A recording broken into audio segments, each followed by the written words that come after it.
Hello,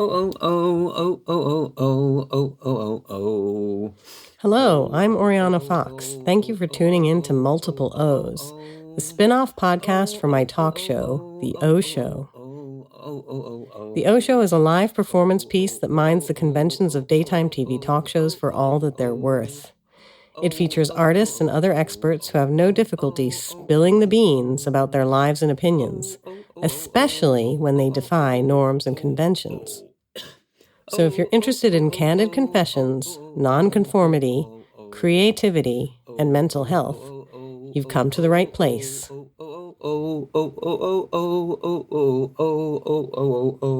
Hello. Welcome to Multiple O's. This is your host, Oriana.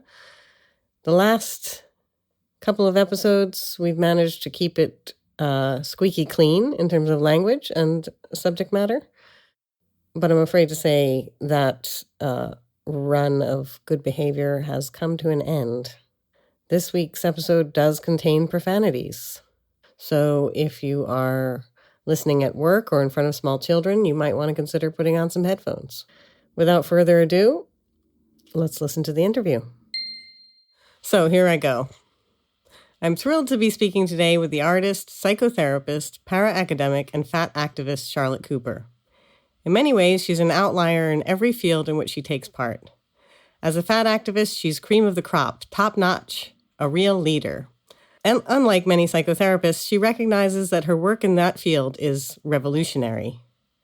And unlike many academics, she prioritizes accessibility without compromising the complexity of her theories. As an artist, she's defiant in the face of mainstream art world values. That is, her artwork entails serious political critique through playful DIY means. It seems like there's nothing she doesn't do. She dances, makes music, produces zines, and genealogies. She's collaborated with an enviable list of artists, and most prominently with her girlfriend Kay Hyatt. The two perform as the band Homosexual Death Drive. I'm not sure what adjective to use to describe it. Like, what's the genre? I don't know either, really. A thing. It's a thing. A genreless band with irreverent lyrics and eye-popping music videos. Another random and tantalizing fact from her bio that I want to add to this introduction is that her dad was a spy for Her Majesty's Secret Service, MI6. Perhaps that's part of the reason why she's so savvy about the power, knowledge, subjection nexus. Or maybe it's just that she's fat and queer. I feel close to tears. I feel truly seen. You know, you've done your fucking homework, haven't you? Amazing. Wow. I mean, I started off feeling a bit kind of shy and blushy about it, but now I just feel floored. Thank you. That's brilliant. Always a good response. Yeah. Well, you know, it's really thanks to you because you put it all out there, you know? I do. And sometimes I have qualms about that. And I wonder if, oh God, you know, I'm exposing too much. I'm oversharing. But I guess I'm really interested in archives in a sort of a nerdy special interest type way. And I think when you're a freak, I do identify as a freak. And when you're a freak, you want to meet other freaks and you want to know that other freaks exist. And I think part of that sharing and putting it out in the world thing is about making paper trails or digital paper trails that people can use and find others like them. And I think a lot of my work, you know, sometimes people pressure me to sort of speak to a mainstream and I can't do that. It's not my way. So I feel like I'm trying to reach others, if not like me, then certainly other outliers or other weirdos. That feels like a life's work, and I feel like I'm leaving little dots of evidence around for that. And hopefully that will also happen after I've died as well. All my stuff is going to go to Bishopsgate Institute, which is a fantastic archive here in London. It's about kind of making some sort of trail that people can find, that people can share, to make networks. I think it's something like that. Yeah, I think that really speaks to some of the concerns that I engage with on the O Show, which is to do with shame attacking, and also kind of return to this question that I want to ask you about therapy being revolutionary. And it's the idea that one exposes something about oneself that others might find shameful. And I do that in my work because I'm hoping that's going to, or I have this ridiculous, maybe narcissistic view that like someone will hear that and identify and feel like, oh, I'm not the only one. And I'm doing a service to these, people who are like, oh, I'm not the only one. But at the same, my therapist pointed out to me that, oh, that's just, you're really doing it for yourself to make yourself feel okay about it. Or it's part of that, the therapeutic aspect of shame attacking, which is that you then become comfortable with something that you previously were uncomfortable with, or you kind of, you push yourself. I think that's so. And whether it's for yourself or for other people, I mean, perhaps it's a mixture, I start off making things for myself, but it turns out, well, a lot of the time, some of the time, if I'm lucky, that it resonates with other people too. And whether it's going to, last in the long term, I mean, I'm an age now, I'm just turned 52 in October, that I'm starting to, well, I've always been thinking about death, but death is closer. And I'm wondering about, I don't have kids, wondering what legacy looks like, wondering what, self-actualization looks like at this stage in my life, wondering what the years ahead might bring. And although I don't think, my work will endure, everything turns to dust eventually, it would be nice for something to ripple out, to reach other people. I mean, in fact, I know that has happened already because I get emails about it. But, to make something that is meaningful. I mean, I think that's what life is about.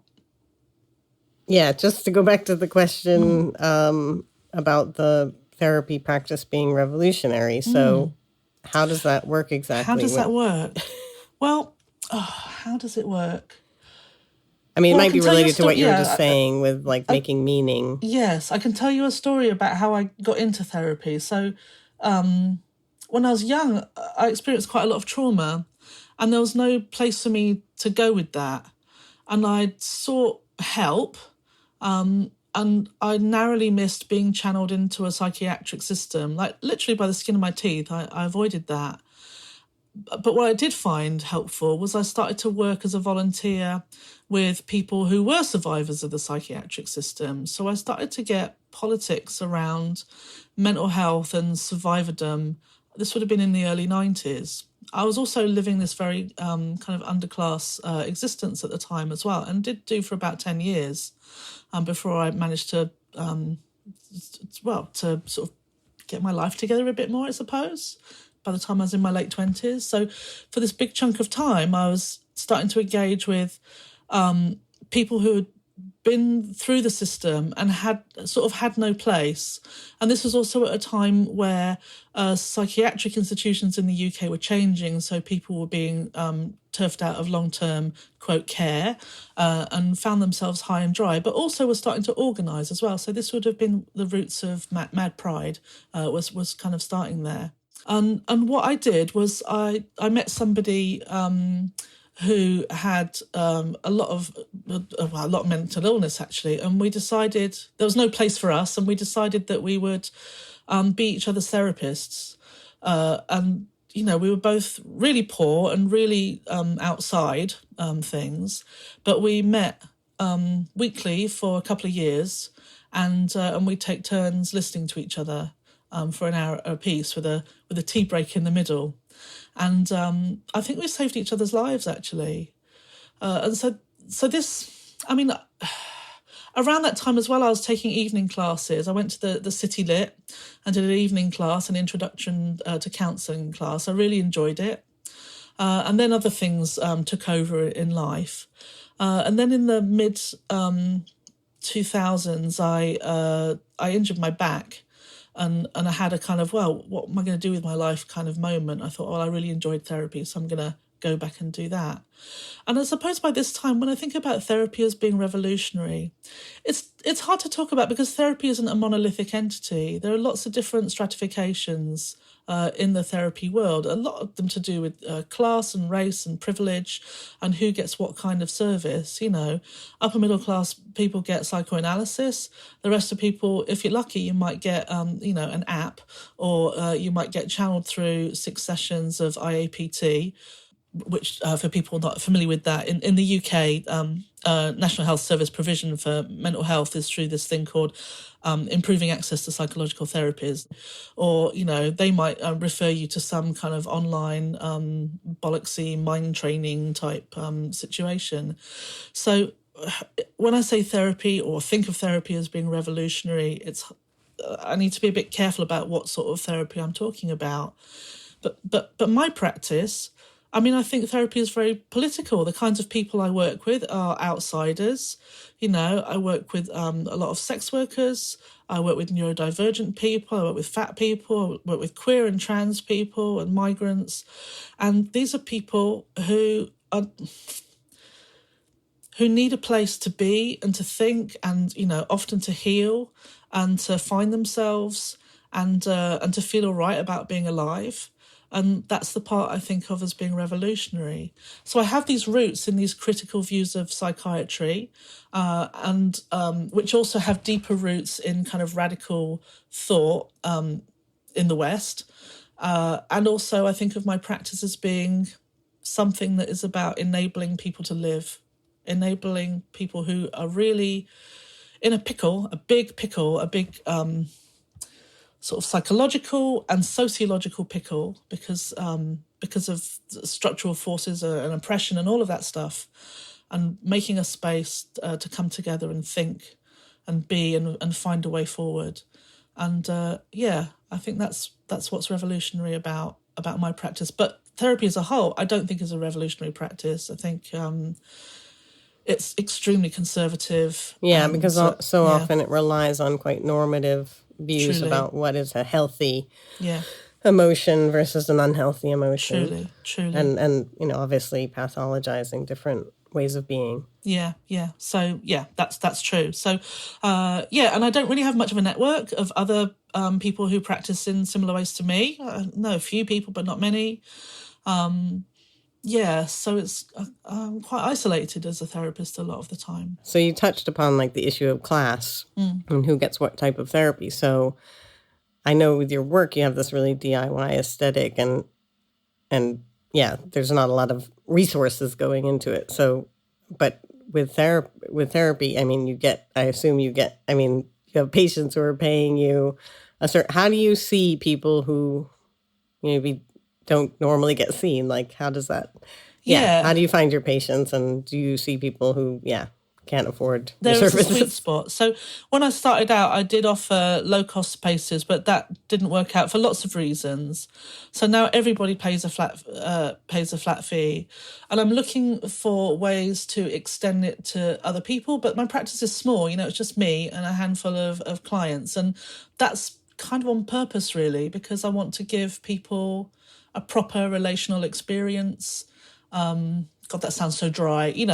I love the people I work. I love them, right? I love them, and so I want people to be able to feel that, and that not to be spread thin. And there is a sweet spot.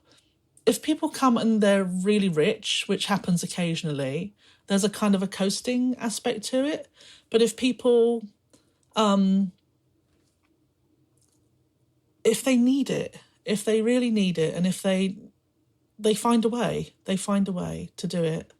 And for me, it's my living, so I have to charge a fee. I don't do it for free. And I have politics around that as well. A lot of the work of therapy is feminine emotional labour, and I think that should be paid for.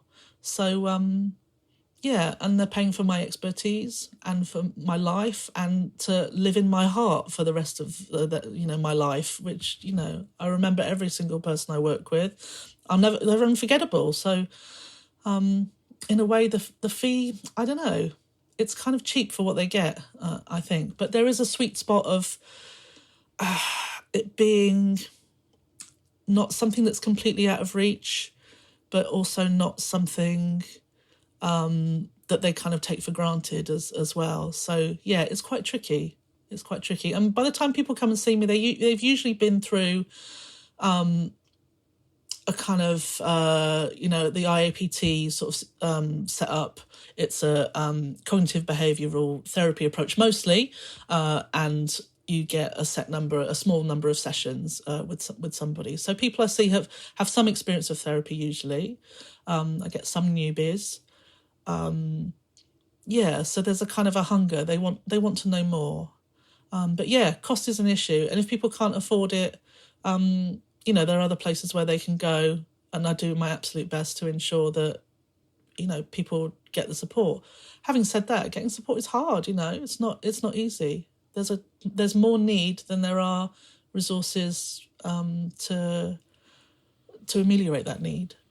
Yeah. And there seems to be like a dearth of care, and that's why we need, I mean, if everyone had a friend they could do that arrangement with, yes. exchange. And well, indeed. That would be ideal, wouldn't it? Yeah. Because, it would remove that issue of, one person being unknown, which is often the case in a therapeutic dynamic. How are you with that? Do you disclose or do you not disclose in the role of therapist? Depends. I mean, if it's, the classic line is if it's useful to disclose, you disclose. But it really depends. I mean, therapy is a funny conversation where the other person does most of the talking, and then sometimes I'll chip in. So, sometimes I say something and it might hit the spot, and sometimes I say something and I feel humiliated because I've just revealed something and it has gone nowhere. So, it depends. I mean, I don't know. I often feel like I hold myself to an impossible standard. And I think in the therapy world, there is an idea of an ideal therapist and ideal interventions and, doing it perfectly, always hitting the mark. And honestly, I cock it up every day of my life at work. And that's part of the work as well, to kind of come to terms with those perpetual humiliations that I experience in client work. And no doubt people that I'm working with feel humiliated in talking. I mean, it's an encounter of humiliation a lot of the time, I think, therapy. And part of it is about coming to terms with that and accepting it and just, incorporating that into the work, living with it anyway. Yeah, that's really interesting. Like everything you're saying, you said so far, or so many things have kind of touched on this issue that I'm really trying to work through for myself about, like, how does one value what one does, and how do you avoid using the criteria that are made by others to judge your performances or yourself.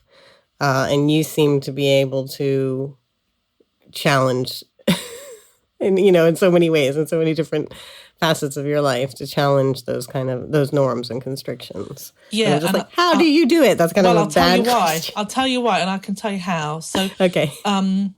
Let's have a think. I come from a weird family and a really a screwed up family as well. And something that happened to me in the how old was I? 15, I think. So I lived in Wembley for a bit, because we moved all over the place. I lived in Wembley as I was coming into my teens, which was great because it meant that I could go out into London and go and explore things and look at stuff and be in the world. And I started going to gigs. And I went to see Nico play in, I think, 1984, something like that. And I met this woman there called Linda and her boyfriend John. And Linda worked at a charity shop in Wembley and said, "Oh, why don't you come and work for me?" And I said, "Yeah, okay," because I had nothing else going on. So I became the Saturday girl at this shop in Wembley. And it turned out that Linda and John had been, and still were, how to say it, also old school London punks.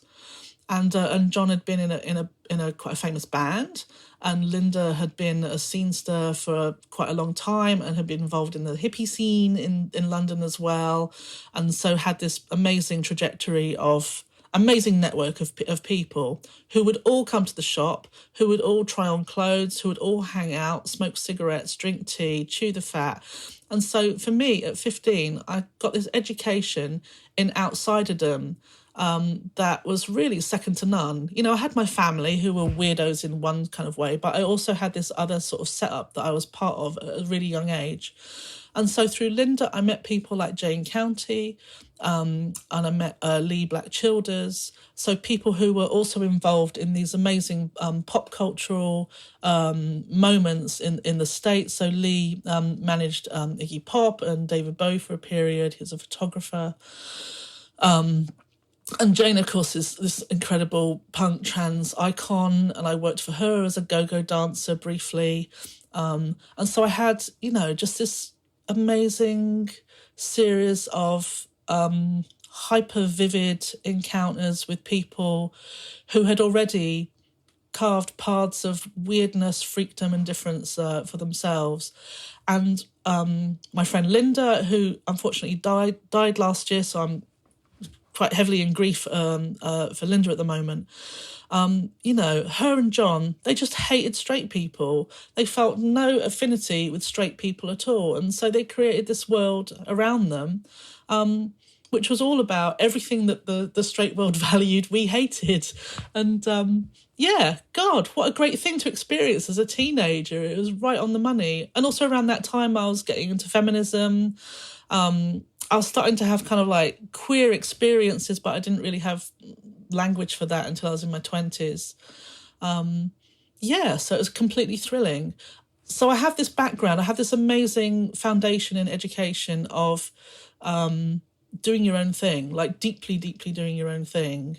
And yeah, I think that's served me very well. I mean, not to say that I'm, what's the word?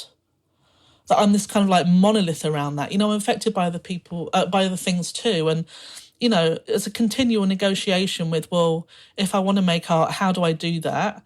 I'm currently writing quite a lot, and, you know, where's that going to go? The publishing world is a nightmare, actually. So, you know, do I want to negotiate that? Do I want to do it myself? A lot of the things are about not being able to find a place in the world for myself. So doing it anyway. And, yeah, not seeking permission, having some kind of conviction that what I have is valuable. And if it's not valuable to other people, then it always is valuable to me.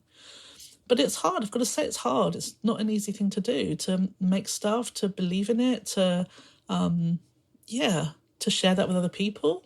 If it was easy, more people would do it. But it's really, really, really hard. So I'm not surprised you struggle. That sounded like such a therapist thing to say. But it's true, though, isn't it? Why not have some bit of compassion around it? That's it's very like nice. knocking your head against the wall every day, isn't it? Yeah. Yeah, like I judge myself harshly on the basis of, you know, capitalist values. You know, like I put money into my work as opposed to getting paid for it. And I, you know, the audience sometimes is paltry, and you know, there's my videos only have so many views or whatever it is. Like I only have so many likes or what, you know, whatever it is you judge yourself on. But you seem to you don't seem to judge yourself at all in terms of those values, those kind of. Well, I'm glad that comes across. I mean, I do judge myself according to those values, but I try not to get too beaten down by it. And if it comes up, I don't know. Every now and again, I stop and think what's really important to me about the work and try and keep that in mind. And usually what's important to the work is doing the work, the process of it, or the pleasure of it, or, you know, the curiosity about the, you know, what the work is exploring.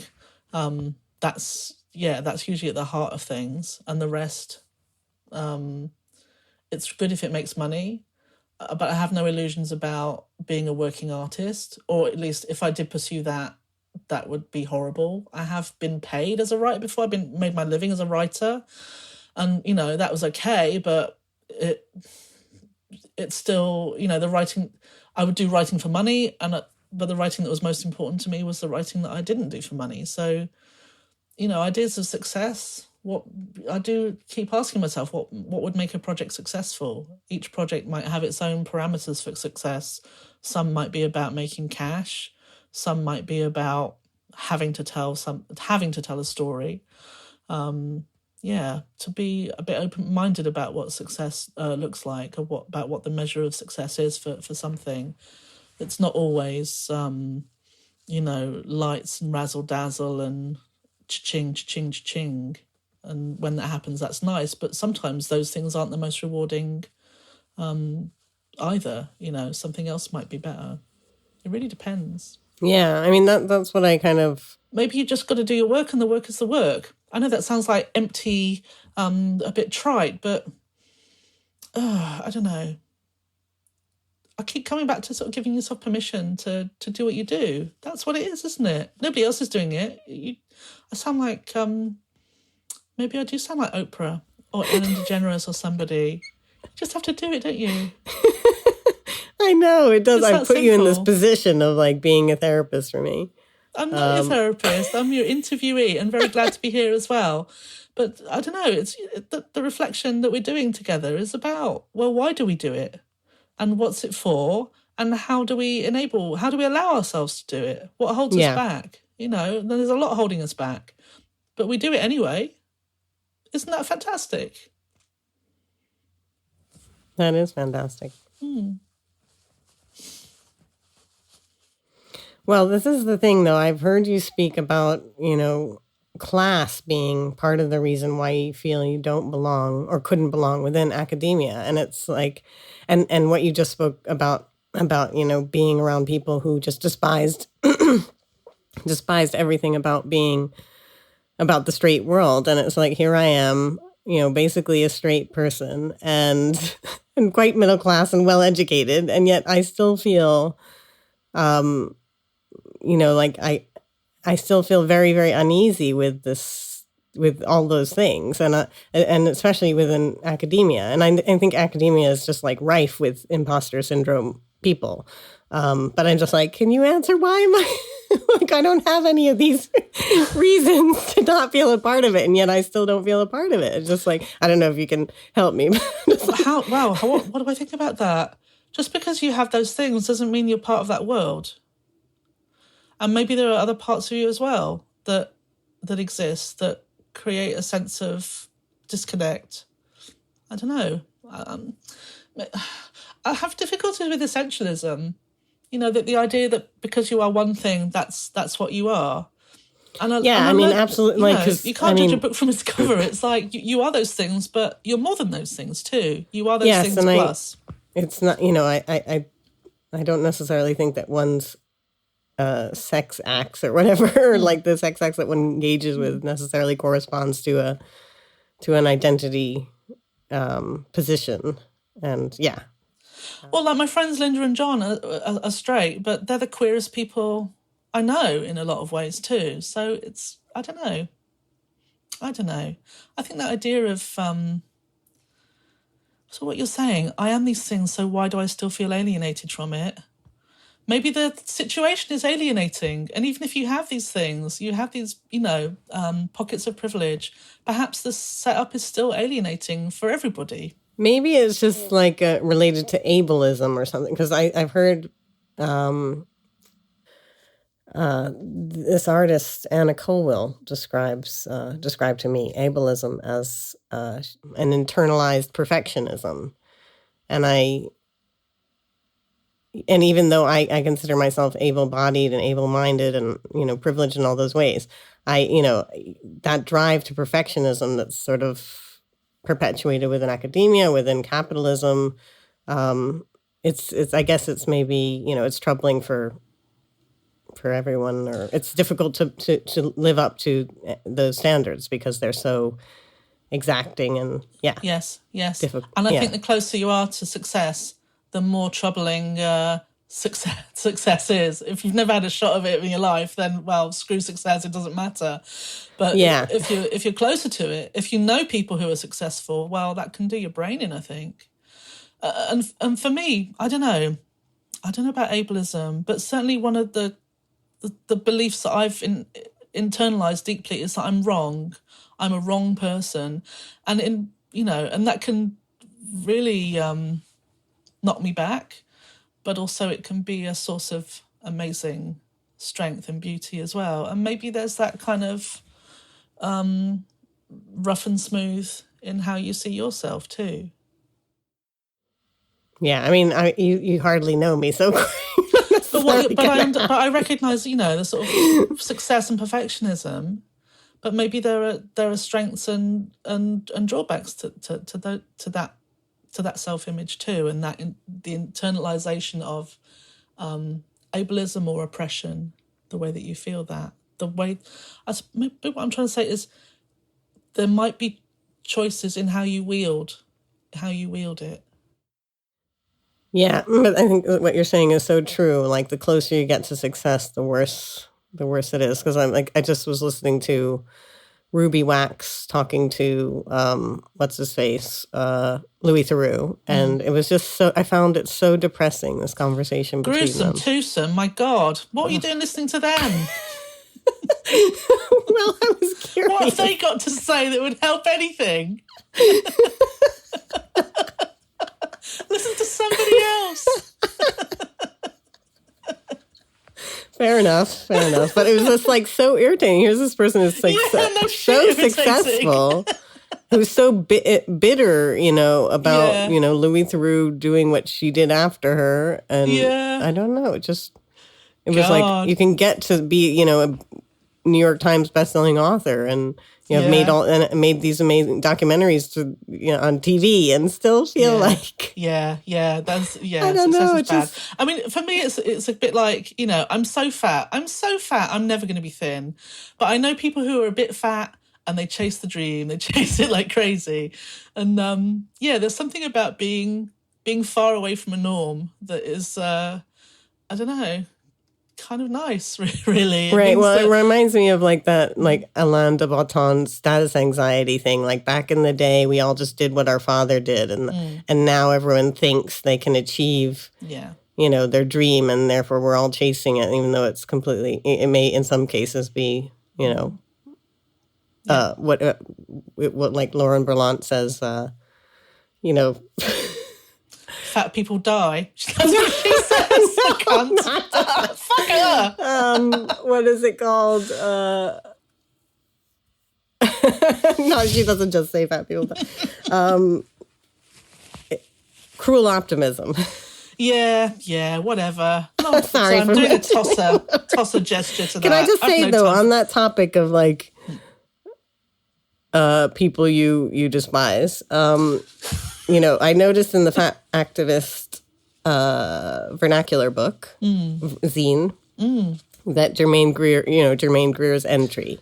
Yeah. And I just wondered, like, you know, Nina Power was in the list of people who were going to be in this podcast, but you didn't object to being in the same platform. Some people have. And I just wondered, like, well, I'm quite ignorant. I don't really know anything about Nina Power, but I do know stuff about Germaine Greer. And, well, I love her work on the menopause. My God, that has saved my bacon. But, you know, she's a transphobe and she's a fatphobe, and she should know better at this point. Nina Power and platform sharing. Well, we're not in a room together, thank God. That's what I thought. You know, so. Well, I mean, I also, I mean, I guess with a traditional chat show, you'd want to put people in a room together who would get into it. And if you'd said that, I'd have said no, because I think that kind of debate is completely pointless and just about generating a rather useless heat.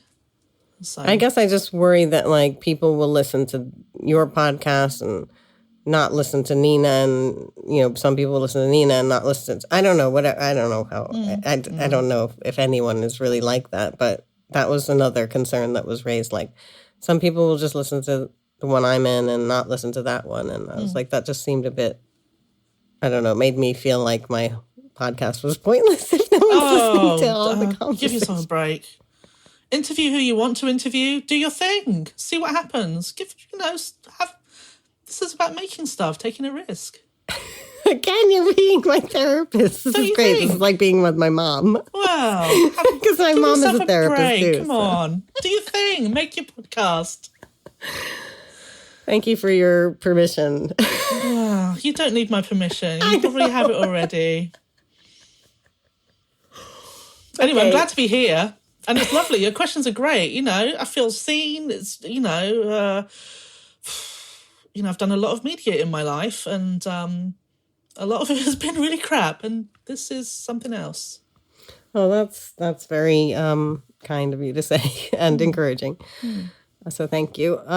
So I have loads of questions, loads more questions. Oh yeah, one is about terminology.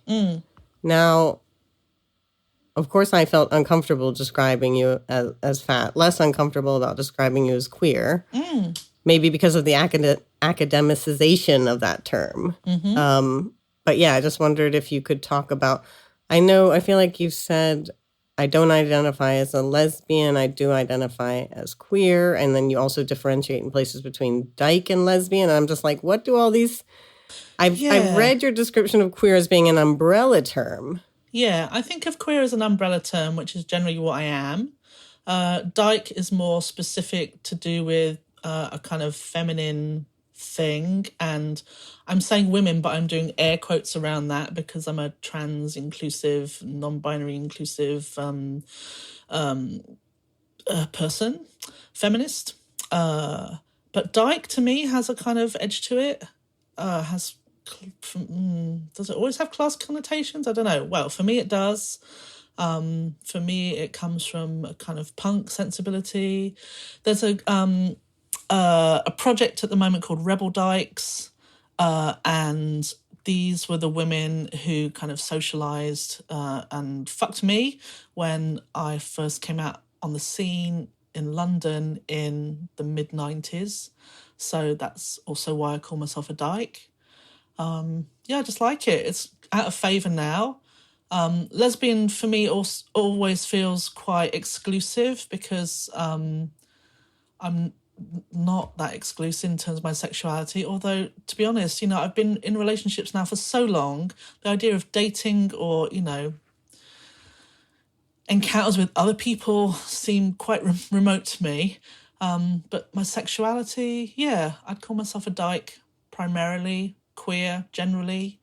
Probably not a lesbian, probably not bisexual. I don't know. Those terms, it's hard to, they just don't feel right in my mouth. That's all it is. I can't really sort of put my finger on it more than that. And fat, I call myself fat. There are lots of politics around the language of fatness. When I started having a public life around fat, again, this would have been in the early 90s, people prefer to use the word big or large. Then sort of later on, I guess in the sort of mid-2000s or 2000s, became plus size, curvy.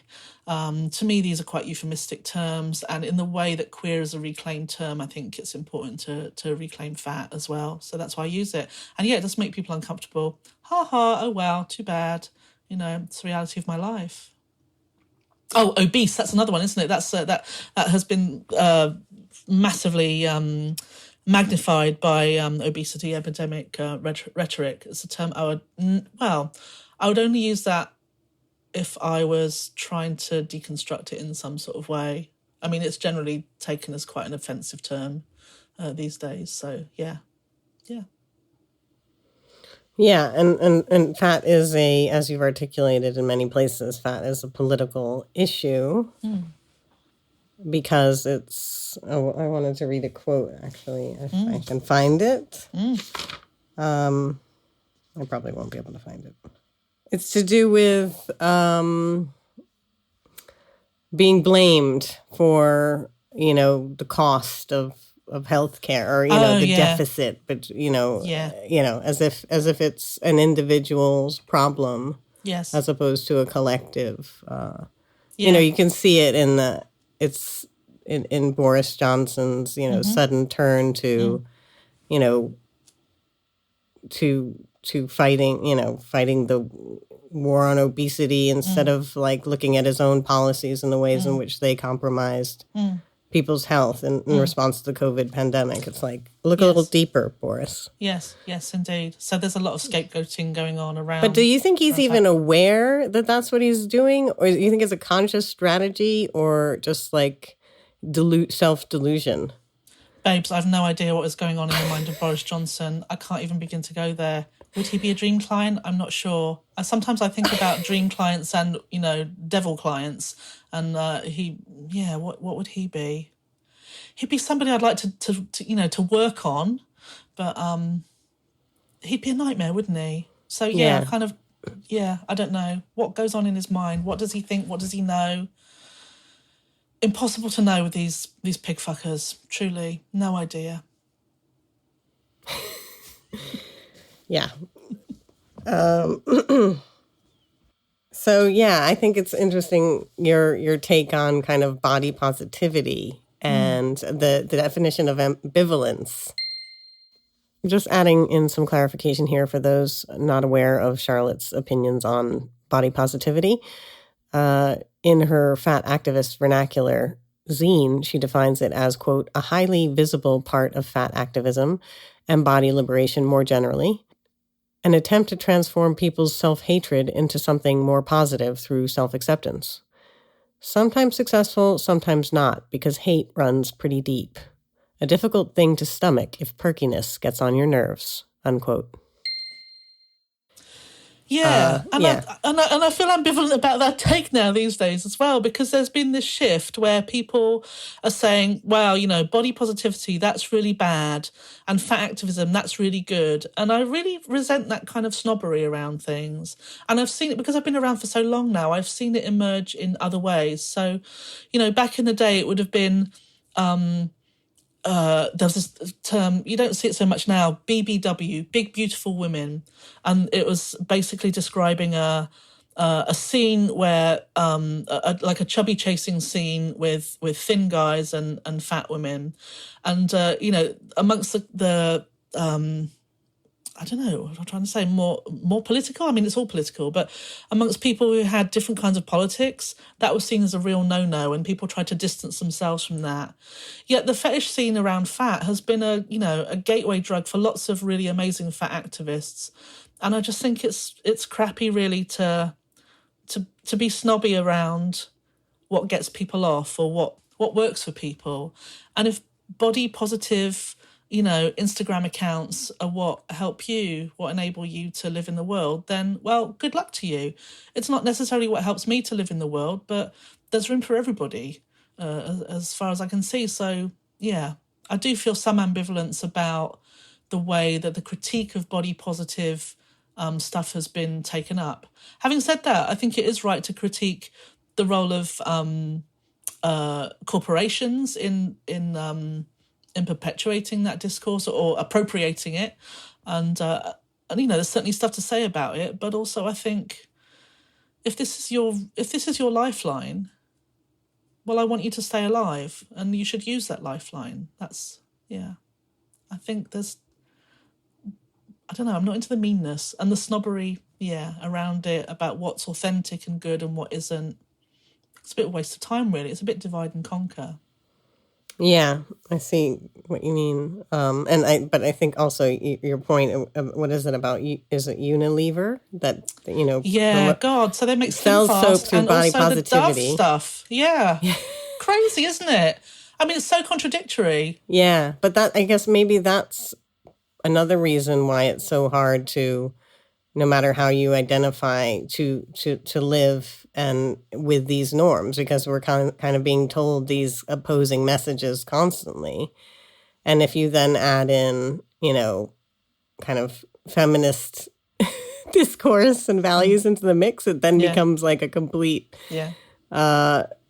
confusion of like, yes, should I give into, which ones should I take as my own, or which one, or should I just like, how does one I would say practice freedom in the midst of this? How does one divorce one's goals and values from those those endpoints that are kind of hanging like a carrot dangling in front of you. Yes, I mean, it's really hard. But I think what a lot of people do is they take it all on, and it becomes this kind of double think type thing. So, you smear yourself in Dove, and you also chug the slimfast, and there's no contradiction in that. I think it's a very I don't know. Is it postmodern? I'm not sure, but it's a very contemporary way of being that you can have it all. So how do you add queer feminism on top of that? It's like you smear yourself in Dove, you take the slimfast, and then what? Well, you might find yourself in a bit of a bind with that, and go to the protest march. yeah. Do it all. Why not? Maybe none of it matters anyway. Yeah, maybe none of it matters.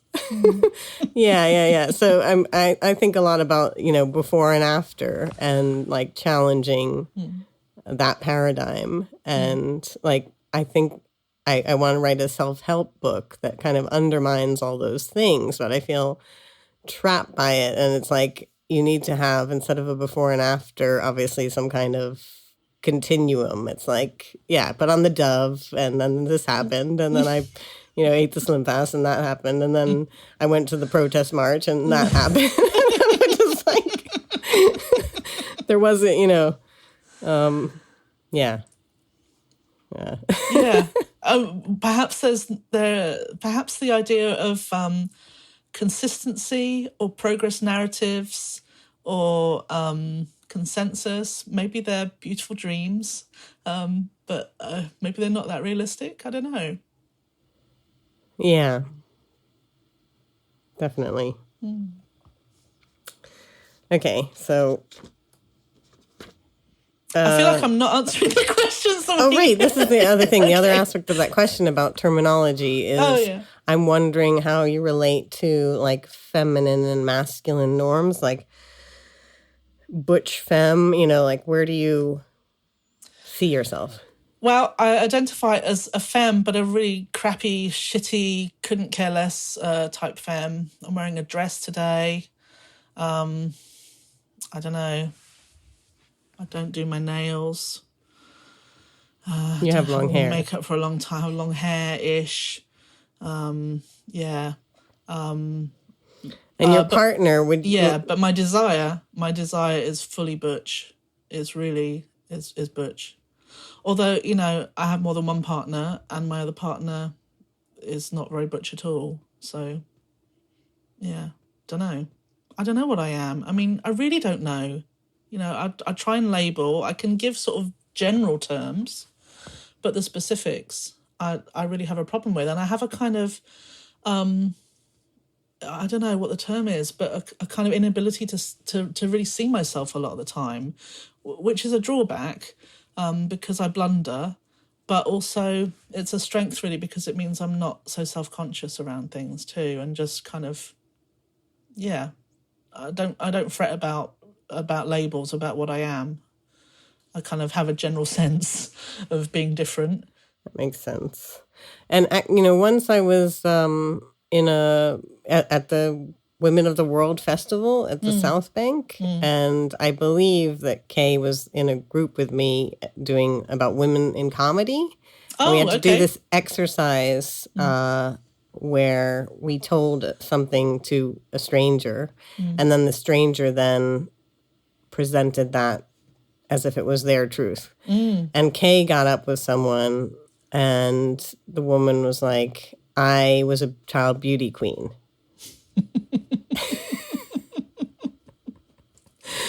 So it was Kay, yes? It was Kay. Kay was a child beauty queen. Yeah. Now I can't remember what it was. Some maybe a washing powder or something. Anyway, of yesteryear. So a brand that is completely dead now. And she was like, maybe the baby of the year or something like that. She's got a folder at home with pictures, and her mum and dad, they took mum and dad, she came from Birmingham, took mum and dad out to the Talk of the Town, which is this ritzy place in London.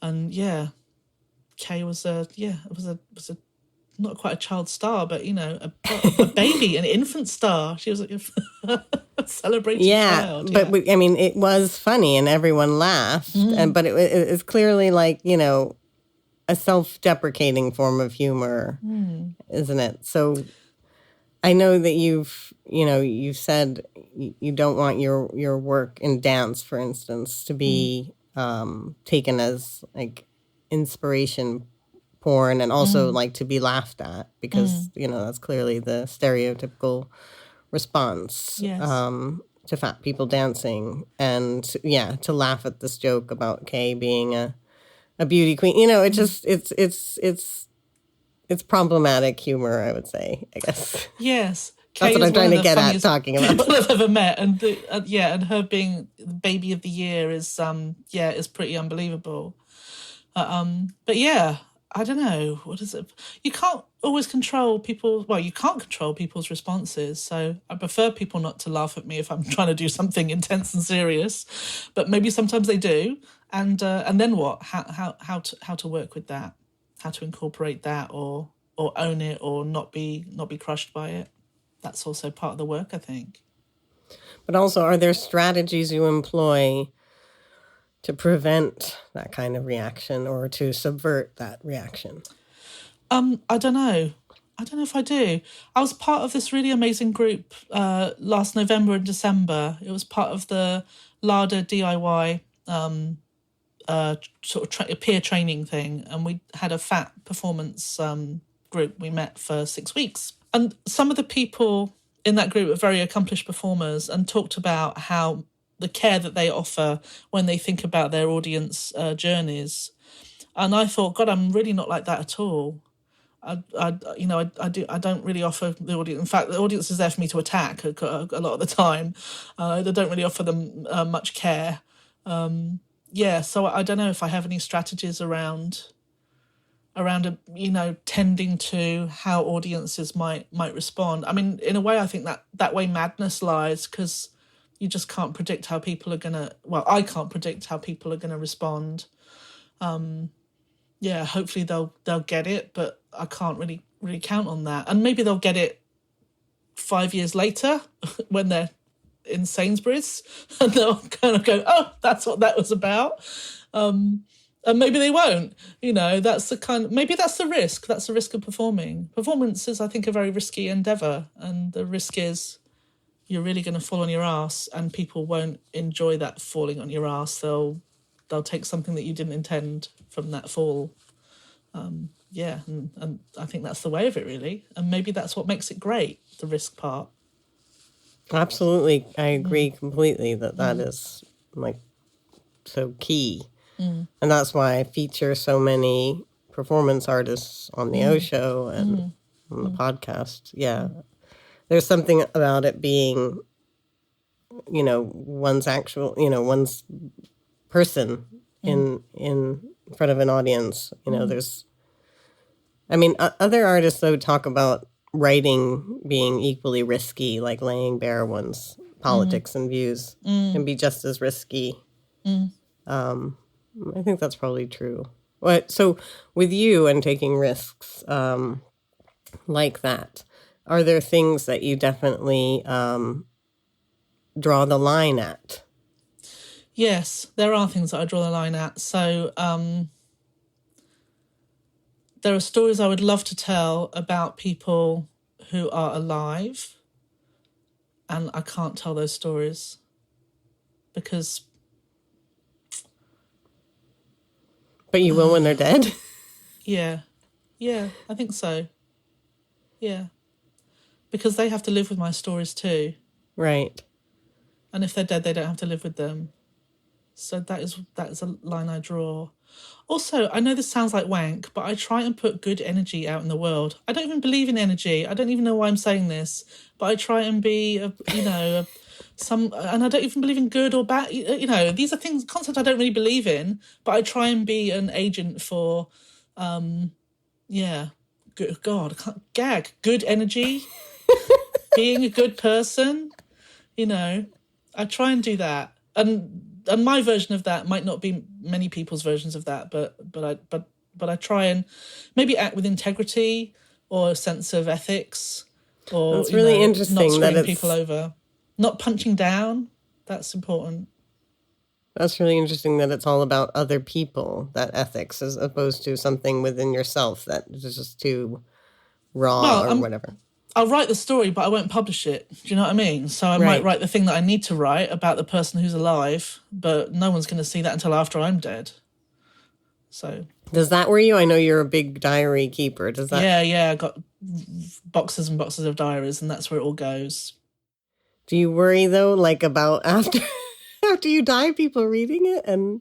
Well, I don't really believe. No, I don't worry. Other people can read it. That good luck to them. In fact, I'd love them to read it because I kept a lot of diaries too, but I still feel I feel like, should I get rid of those before I die? Like, do I want my children to read them? Like, I think.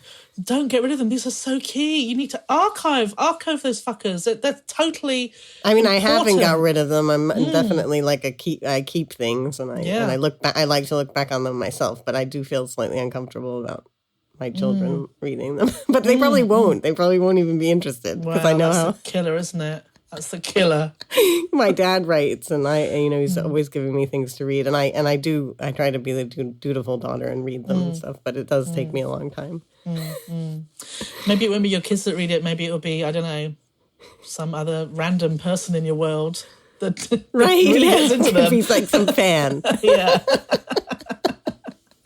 That would be nice. Yeah. That's what I'll imagine from now on. Some fan.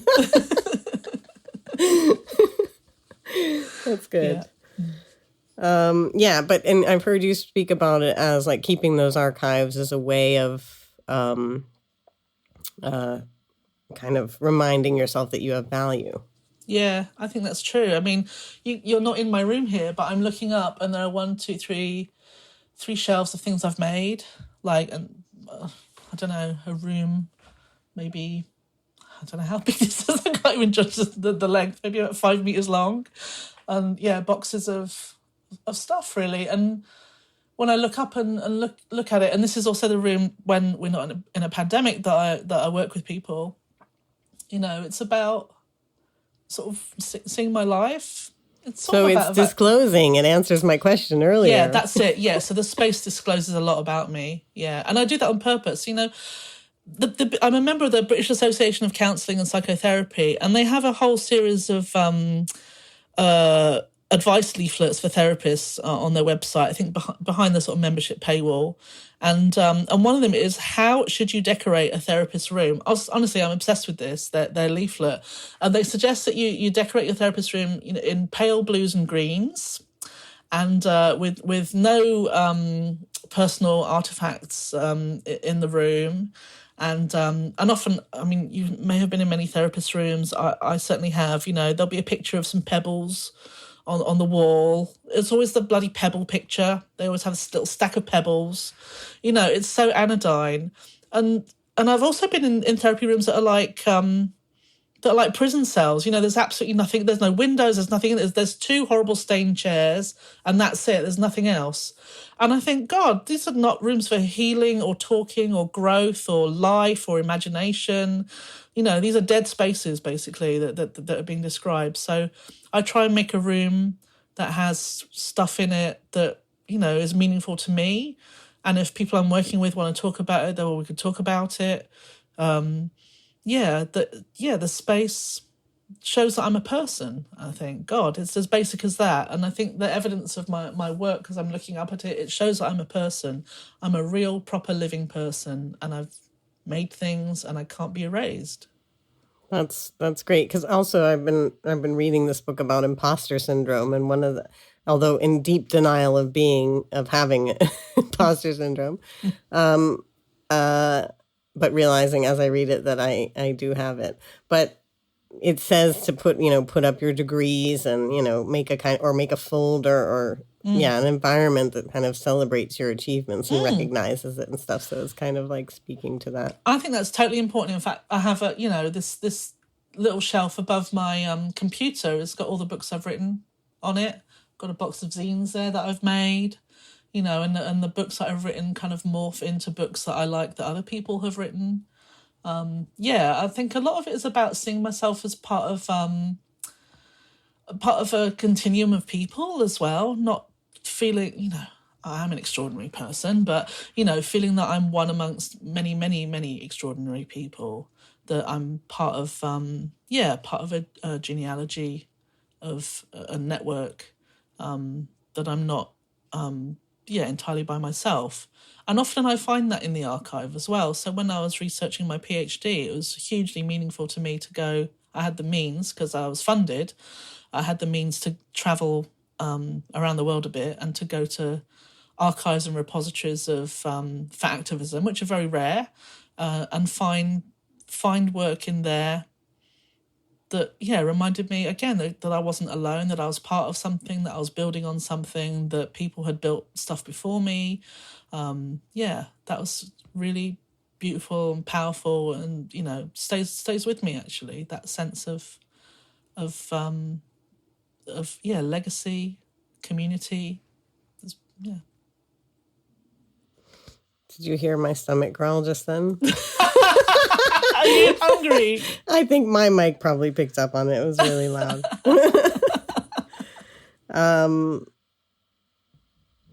Okay, yeah. So you've done things at Welcome and that have been part of their sort of like late night programming, and I feel like a lot of artists, live artists, who kind of make work about identity, tend to be featured in these kind of late nights, late at Tate or whatever. And it's like, it's a foot in the door, but not the same as not quite the same thing as institutional recognition. Yeah. I think people do it because they pay good money, because Welcome is absolutely loaded, and you can negotiate a really good fee from them, is the main thing, in a field where people are chronically underpaid and undervalued. So that might be why people, well, certainly one of the reasons why I work with Welcome. As for legitimacy of the institution, well, this is something that I wrestle with all the time. Working with institutions, I generally find very difficult. That thing with the Welcome, they were very supportive, because my last book had just been published and they wanted to do an event around that. But I also managed to negotiate with them this dance piece that Kay and I did in the Obesity Gallery, which is a space of, for me, a really oppressive space. So that was kind of like added on in rather a cheeky and sneaky way. But they were amenable to that, and they did listen. I was impressed by how they did listen to our critique of that space. And it's completely changed now. I mean, they were planning a redisplay anyway, but I think the critique of that gallery was helpful to them, and it was great to be heard around that. But yeah, this kind of like night stuff. I mean, we are creatures of the night. Maybe that's why they get us in after hours. I'm not particularly family friendly. So we've got to do it after the watershed, so can use bad language and say rude things and talk about sex or, be a bad influence. Maybe that's why. Or maybe people have to be drunk to witness stuff like the stuff that I do. And well, it relates to, what you've said about fat activism being concerned with assimilation, or rather like not wanting to assimilate, not wanting queerness and nonconformity to be erased. So in a way, you don't want to be invited to become a staff member, or do you? And help them to remake that display. They did ask me to. They did. But I didn't do it. Yeah, and I can't remember why. I think I was just busy. I mean, I had some regret about it later, because I thought, it would have been good to have some sort of input in that space, and plus, I didn't really know who I was talking to. I didn't really have a relationship with people there.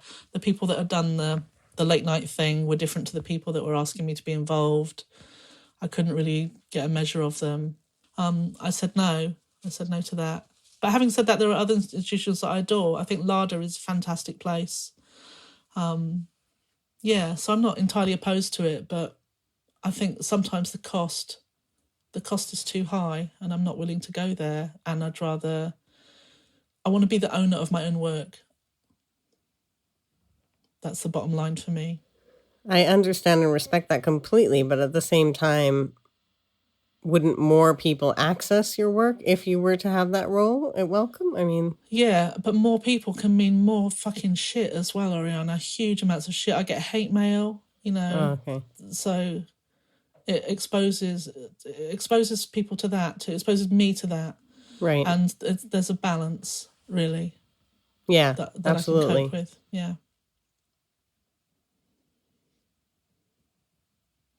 It's tricky. I mean, it is kind of like life sadness, really, that I don't have a massive platform. Also, social media, I'm not very good at it, so I hate just that don't. too. Yeah, I don't have the common touch, so I'm sad that I don't have a massive platform, but also relieved as well because I think I'd be eaten up by it. I think it would just destroy me. So there's again this is sort of sweet spot of being able to do what I do to reach the people that I care about and that I want to know. And not to worry too much about, to not put myself in the path of people who could really hurt me as well. There's a kind of, maybe this is about balancing risk. Yeah. Something like that. That makes perfect sense. Yeah. Oh, right. Yeah. Just that I was going to bring up the fact that another reason why other people don't find therapy to be revolutionary is related, or I link it back to this, not therapy defense from the second wave feminist movement with consciousness raising. That there was, a lot of discussion about what is the, true political form or the optimal political form for consciousness raising. And that, political change, collective change was the goal, and personal catharsis or transformation was the gravy or something. And yeah, there was just this defensiveness around this is not just about therapy. Yes. And that if it were to be, that would make it apolitical. Yes. But of course that counters the whole premise of, feminism, that the personal is the political. Exactly. That's it, isn't it? And I'm glad some people, took it upon themselves to say what's what for everybody else and how everybody else should live. Good for them. Well, maybe people do it in different ways, and maybe all can be held. That there can be this collective, the collective and personal, and not mutually exclusive. It can all be part of the mix. But yeah, every now and again somebody will launch a critique on therapy, and I'm curious about what they mean by therapy, because as I said earlier, therapy can mean all kinds of things and all sorts of conversations and ways through, and ways, recovery or healing, or it can be a philosophical discussion. It can be anything really. So yeah, when people are angry about therapy, I'm wondering what that's about. Maybe they had a bad experience. Yeah, or I don't know, people don't like to be told what they are and labeled with diagnoses. And I certainly don't. So yeah, why would anybody else? So I think it really depends on or also just that thing about being asked, being told that you need to work on yourself, as opposed to the solution somehow resides in self-transformation as opposed to political transformation. Yeah. Well, I've got a PhD in sociology, and I'm also a therapist. And to me, those things, they go together really well, because I'm able to understand and think a lot more about structural reasons why people might be in the situation they are. And I'm able to share that with them in ways that are meaningful. And also think about the kind of the micro stuff that's going on too, about life experience and stories and narratives that have happened. So, I think they're not separate. They're not binary. That they go together. In fact, I wish more therapists took a sociological view of things, because it's super helpful when you're thinking about what people are struggling with. Yeah. I mean, I often think, when am I going to finally give in and retrain as a therapist? Because I feel like that would be a really good day job for me. I think you seem really into it. What's holding you back? No, I think I probably will one day. I just don't know when that day will be. But that seems like a good note to end it on. Although I'm reticent, because I feel like I'm going to think about this afterwards, as one always does, and think, why didn't I ask that question? Or, but anyway, I guess that's just always how it is.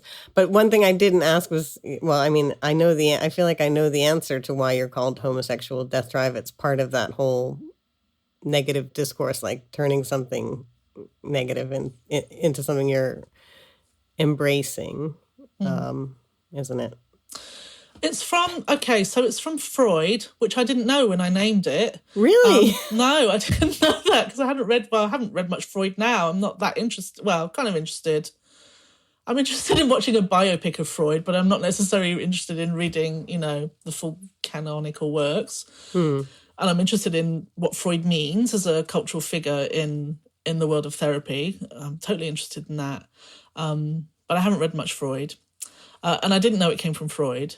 What I knew was it came from this rather, let's say, dick-swinging sort of tranche of queer theory, which was hot in 2010 when I started Homosexual Death Drive with Kay. And somebody I knew was really into that and told me about it. And I thought that sounded like a really good name, really provocative name, because it's about death and homosexuals and using the word homosexual rather than queer. And drive had this kind of energy to it that I liked. And initially, we were trying to kind of explore death drive theory in the work. But the project is changing now. Kay is doing it less because she's got other stuff to get on with. I'm doing it a bit more because I'm thinking more about what I am as a performer. Whether it keeps to that initial theory, I'm not sure. And, as time has gone on, I feel a bit more critical about those dick-swinging academics who always get cited. Find them rather boring.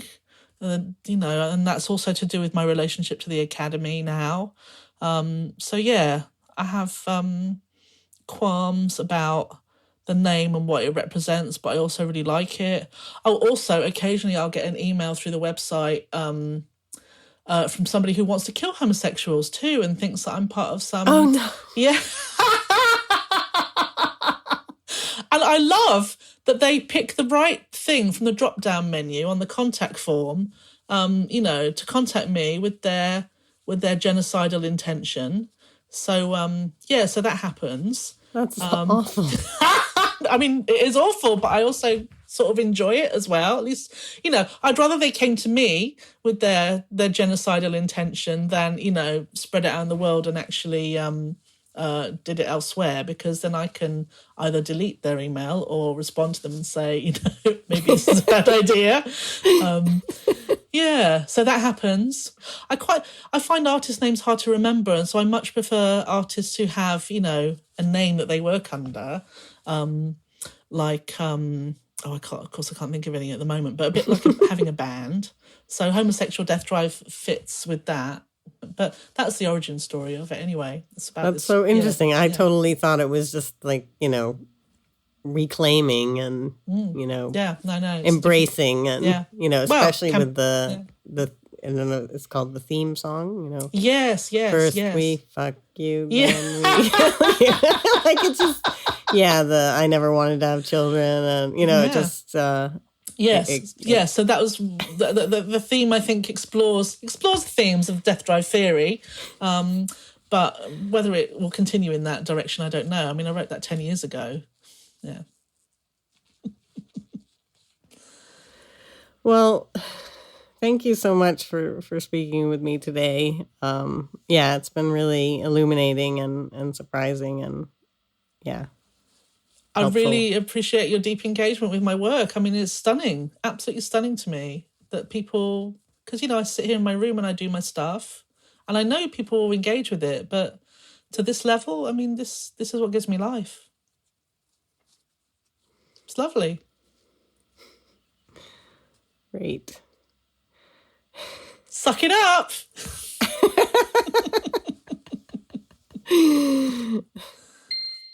That concludes my discussion with Charlotte Cooper, who is a fascinating and supportive, wonderful human being. I'm sure you all agree.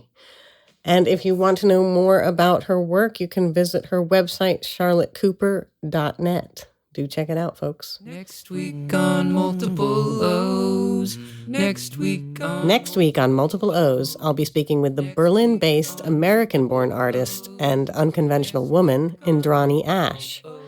We'll be discussing her project 50 Dates of Grey, which documented her quite conventional quest to find love via dating apps.